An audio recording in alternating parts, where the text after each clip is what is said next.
Hey guys, welcome back. After a long winter, we are back at the hives. This is the first time visiting them since winter, so we're going to see how many have gone through.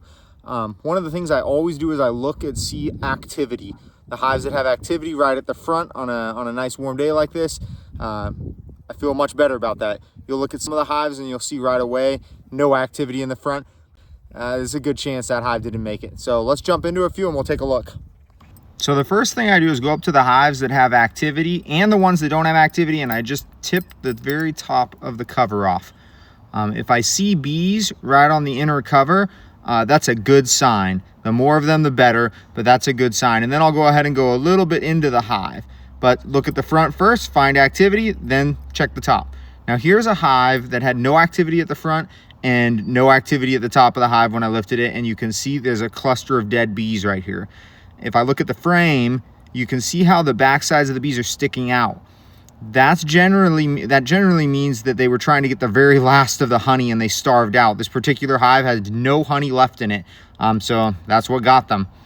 Now here's a hive that's doing really well. You can see the pollen's already there. Bees are bringing in pollen. I don't know what they're getting it from because it's very early in the season still, but they're doing it. You can see everything from eggs to capped brood, and there's the queen who's walking around looking for places to lay eggs. So this is a hive that's doing, well, really, it's doing quite well.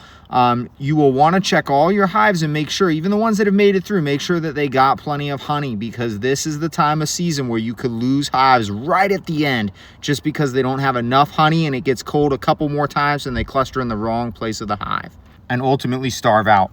Okay, well, it was getting kind of windy out there, so I didn't want to try and do a video from out there. That concludes today's journey through the hives after winter. So 8 out of 9 hives made it through the winter. I think the national average is like 50%. So I'm happy with that. However, we're not out of the storm yet.